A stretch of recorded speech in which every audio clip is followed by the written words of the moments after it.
Hello बच्चों, तो कैसे हैं आप लोग? उम्मीद करता हूँ कि आप लोग बहुत अच्छे होंगे और आप लोग की पढ़ाई भी बहुत अच्छी चल रही होगी। तो चलिए बच्चों, हम लोग इस वीडियो में देखने वाले हैं क्लास 9th के, ठीक है? क्लास 9th के कुछ इंपॉर्टेंट एमसीक्यू देखने वाले, जो कि आप लोग का जो एग्जाम है 6 मार्च को, आप लोग का जो एग्जाम है 6 मार्च को, उसके लिए बहुत इंपॉर्टेंट रहने वाले हैं, ठीक है? बच्चों, इसमें हम लोग देखेंगे कृत्तिका, जो आप लोग का जो सेकंड बुक है ना, कृत्तिका भाग 1, उस बुक से हम लोग 3 चैप्टर का टोटल एमसीक्यू देखने वाले। सबसे पहले देखेंगे इस जल प्रलय में, उसका फिर मेरे संग की औरतें, फिर रीढ़ की हड्डी। ये 3 जो चैप्टर है, तीनों चैप्टर का टोटल एमसीक्यू हम लोग देख लेंगे। बच्चों, अगर ये एमसीक्यू टोटल इसमें अगर कर लेते हैं, इससे हम लोग एमसीक्यू देखेंगे, वही 8-10 एमसीक्यू इसमें देखेंगे, 10-12 शायद समथिंग 12-13-14 एमसीक्यू इसमें होगा, और इसमें भी कुछ 12-13 एमसीक्यू होगा। ये टोटल एमसीक्यू अगर हम लोग तीनों चैप्टर का देख लेंगे, तो आपका जो बोर्ड एग्जाम है 6 तारीख को, उसमें एमसीक्यू जो आएगा इससे बाहर नहीं आएगा, ठीक है? तो चलिए हम लोग वीडियो को शुरू करते हैं। सबसे पहले देख लेते हैं हम लोग। सबसे पहले देखेंगे बच्चों इस जल में प्रलय, उसका फिर देखेंगे मेरे संग की औरतें, उसका फिर देखेंगे रीढ़ की हड्डी, ठीक है? तो चलिए सबसे पहला क्वेश्चन है बच्चों, देख लेते हैं। इस जल प्रलय में पाठ के लेखक कौन है? पहला क्वेश्चन क्या बोला है कि इस जल प्रलय में पाठ के लेखक कौन है? तो इसके लेखक है फणीश्वर नाथ रेणु। लेखक कौन है? फणीश्वर नाथ रेणु, ठीक है? याद रखिएगा। अगला क्वेश्चन है बच्चों, पटना में भीषम बाढ़ कब आई थी? पटना में भीषम बाढ़ कब आई थी? तो आप लोग चैप्टर पढ़े होंगे तो आप लोग को याद होगा कि पटना में भीषम बाढ़ कब आई थी? 1967 को, ठीक है? कब आई थी? 1967 को। इसका राइट आंसर जो ऑप्शन नंबर 3, ठीक है?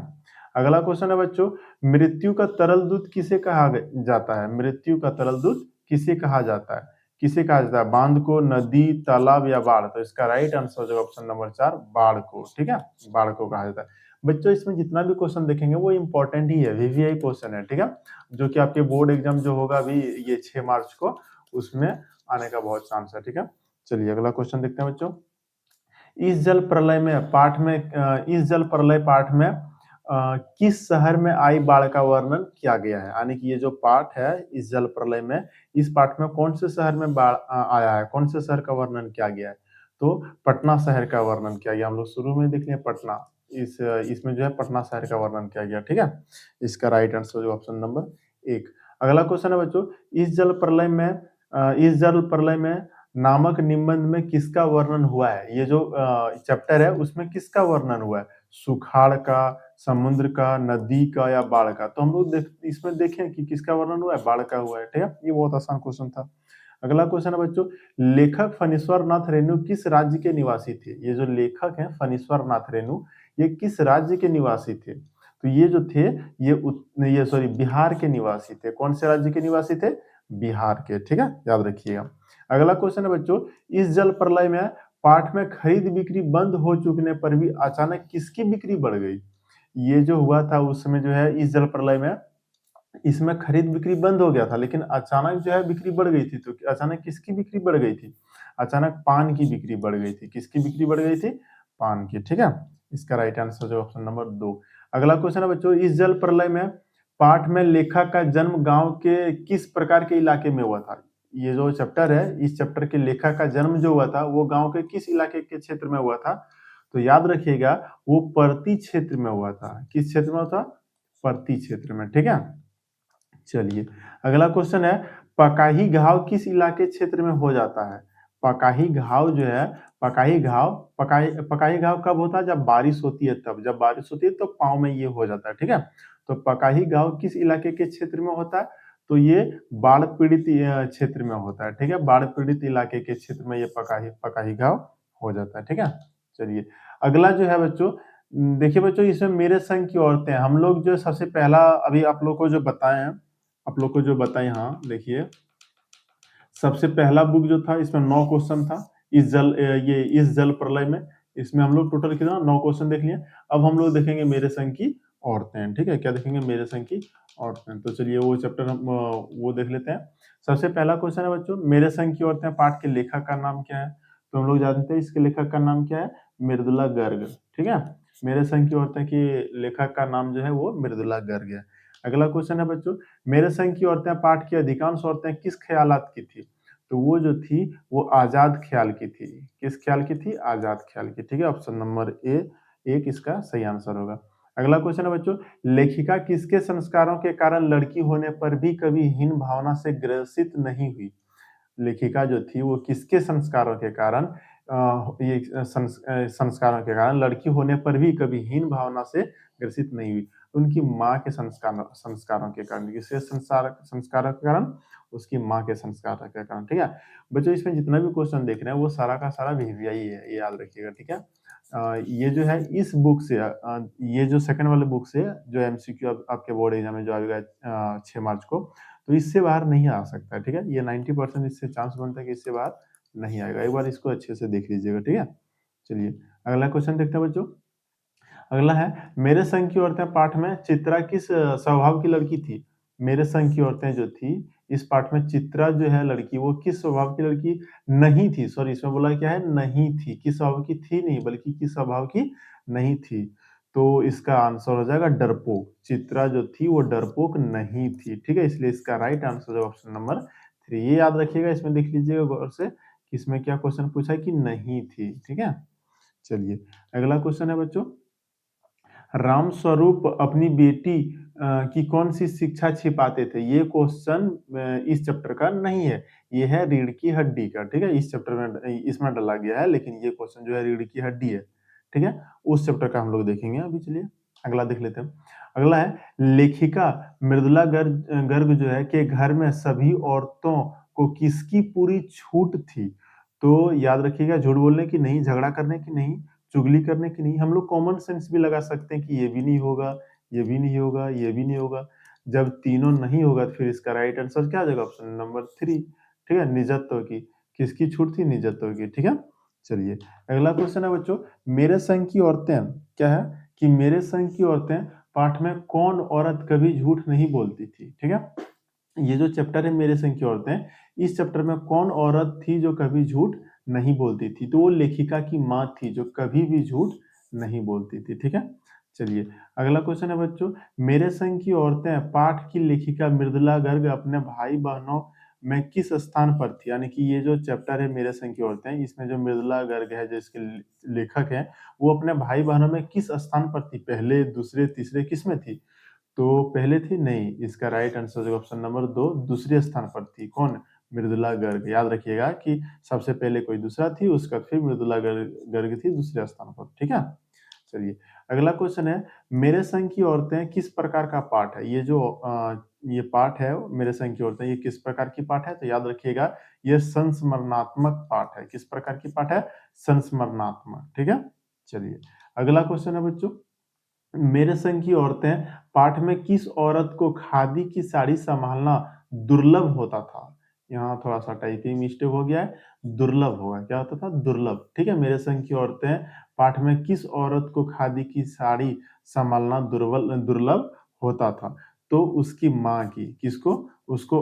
उसकी माँ जो थी वो खादी की साड़ी नहीं संभाल पाती थी। ठीक है, चलिए अगला क्वेश्चन है बच्चों, मेरे संग की औरतें पाठ के लेखिका की माँ किसका पक्ष पर थी? यानी कि ये जो चैप्टर है मेरे संग की औरतें, इसमें लेखिका की जो माँ है वो किसके पक्ष पर थी?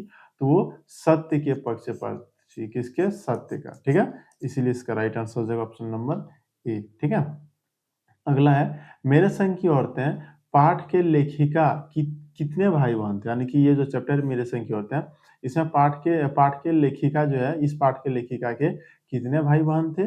तो एक भाई दो बहन नहीं, ये नहीं थे। कितने थे? एक भाई और कुल 5 बहनें। हाँ, यही है इसका राइट आंसर ऑप्शन नंबर 2। एक भाई थे और कुल 5 बहनें थी। ठीक है, चलिए अगला क्वेश्चन है बच्चों, मेरे संग की औरतें पाठ में किसका हृदय परिवर्तन होता है? यानी कि ये जो चैप्टर है, इस चैप्टर में किसका हृदय यानी कि दिल परिवर्तन हो जाता है? तो याद रखिएगा, एक चोर आया था उसके घर में और वही चोर का क्या हो जाता है? हृदय परिवर्तन हो जाता है। इसलिए इसका राइट आंसर ऑप्शन नंबर 1। ठीक है, चलिए अगला क्वेश्चन है बच्चों, अगला जो है, अब ये भी चैप्टर हो गया। सबसे पहले हम लोग देख लिए क्या? इस जल प्रलय में, उसके बाद मेरे संग की औरतें, और उसके बाद है रीढ़ की हड्डी। ये 3 बुक है, सॉरी 3 चैप्टर है इस बुक में। तो ये इस बुक का तीनों चैप्टर का टोटल एमसीक्यू देख लेंगे बच्चों। अगर ये देख लेते हैं तो इस बुक से जितना भी एमसीक्यू आएगा इसी के अंदर से पूछेगा। ठीक है, इससे बाहर नहीं पूछ सकता। तो ये एक बार अच्छे से देख लीजिएगा वीडियो को, ताकि आपका जो 6 तारीख का एग्जाम है उसमें ये सब क्वेश्चन आ जाए और आपका एग्जाम अच्छे से जाए, ठीक है।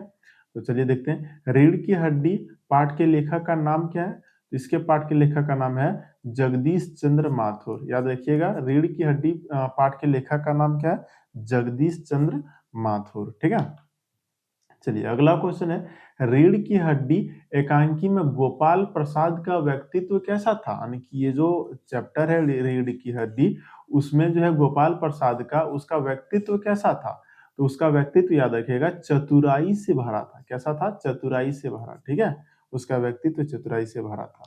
चलिए अगला क्वेश्चन है बच्चों, रीढ़ की हड्डी पाठ का उद्देश्य क्या है? यानी कि ये जो पाठ है, ये जो चैप्टर है रीढ़ की हड्डी, इसका उद्देश्य क्या है? इसका उद्देश्य है नारी शिक्षा को समाज में नारी शिक्षा को समाज में स्थान दिलाना, ठीक है। इसमें है नहीं दिलाना, ये तो नहीं होगा।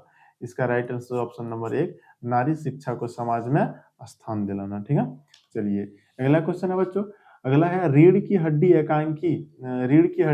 एकांकी का मुख्य पात्र कौन है? ये जो चैप्टर है इसका मुख्य पात्र कौन है?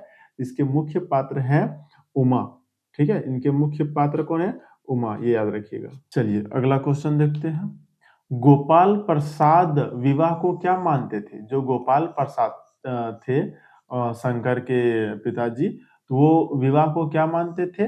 वो विवाह को बिजनेस मानते थे। क्या मानते थे? बिजनेस। गोपाल प्रसाद जो थे वो विवाह को एक प्रकार का बिजनेस मानते थे, ठीक है। चलिए अगला है, रीढ़ की हड्डी किस प्रकार का पाठ है? ये जो रीढ़ की हड्डी है वो किस प्रकार का पाठ है?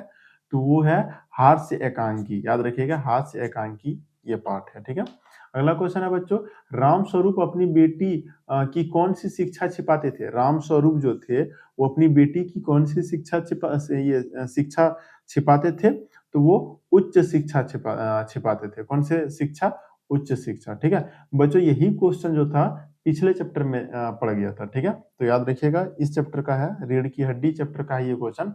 राम स्वरूप अपनी बेटी की कौन सी शिक्षा छिपाते थे? तो वो उच्च शिक्षा छिपाते थे, ठीक है।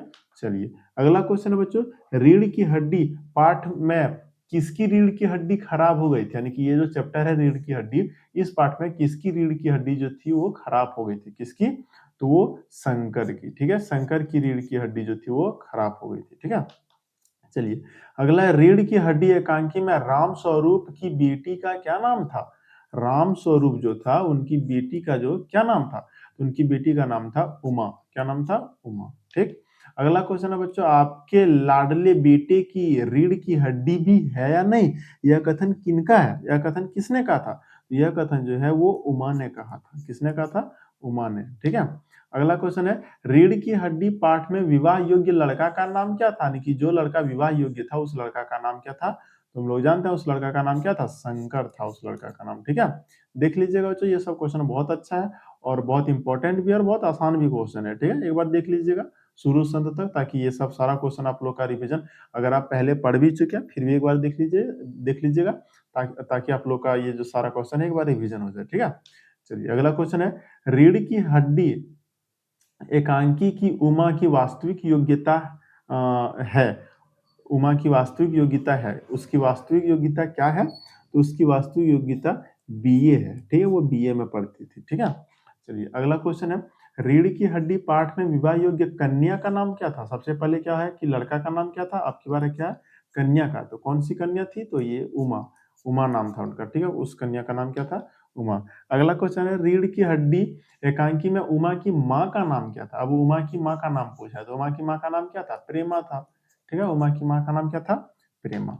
अगला क्वेश्चन है बच्चों, रीढ़ की हड्डी पाठ में किसकी उपेक्षा पर ध्यान आकर्षित किया गया है? यानी कि ये जो चैप्टर है, इस चैप्टर में किसकी उपेक्षा पर ध्यान जो है वो आकर्षित किया गया है? तो वो लड़कियों की उपेक्षा पर आकर्षित किया गया, ठीक है। लड़कियों की उपेक्षा, ठीक है। चलिए अगला क्वेश्चन है बच्चों, रीढ़ की हड्डी एकांकी में सबसे अधिक परेशान कौन थे? ये जो चैप्टर है रीढ़ की हड्डी, इस चैप्टर में सबसे अधिक परेशान जो थे वो कौन थे? तो वो लड़की के पिता थे। सबसे अधिक परेशान जो थे वो लड़की के पिता थे, ठीक है। अगला क्वेश्चन है बच्चों, राम स्वरूप बाबू के नौकर का नाम क्या था? यानी कि राम स्वरूप जो थे लड़की के पिता, उमा उमा के जो पिता थे, उनके नौकर का नाम क्या था? तो उनके नौकर का नाम रतन था। क्या था? याद रखिएगा, रतन, ठीक है। राम स्वरूप के नौकर का नाम रतन था। ठीक है बच्चों। बच्चों इसमें हम लोग टोटल 17 क्वेश्चन देख लिए। बच्चों हम लोग 3 चैप्टर देखे, इस वीडियो में हम लोग 3 चैप्टर देखे। तीनों चैप्टर में जितना एमसीक्यू बताए बच्चों सारा इंपॉर्टेंट है, सारा वीवीआई है। एक बार शुरू से अंत तक इस वीडियो को जरूर अच्छे से देख लीजिएगा, और ताकि आप लोग को जो एग्जाम है उस एग्जाम में क्वेश्चन आ सके और आप लोग का एग्जाम अच्छा जाए। ठीक है बच्चों, अगर वीडियो अच्छा लगा तो वीडियो को लाइक और चैनल को सब्सक्राइब जरूर कर लीजिएगा, क्योंकि अभी 9th क्लास में आप लोग, फिर आप लोग जब 10th क्लास में जाएंगे तो 10th क्लास में भी हम लोग इंपॉर्टेंट जो है वीवीआई एमसीक्यू प्लस सब्जेक्टिव इस चैनल पे आप लोग का पूरा वीडियोस अपलोड होगा। ठीक है, एमसीक्यू भी होगा, सब्जेक्टिव भी होगा, सारा कुछ अपलोड कराएंगे। ठीक है, तो चैनल को सब्सक्राइब भी जरूर कर लीजिएगा, और अगर अच्छा लगा तो वीडियो को लाइक भी जरूर कर दीजिएगा। ठीक है, मिलते हैं फिर अगले वीडियो में, तब तक के लिए जय हिंद जय भारत।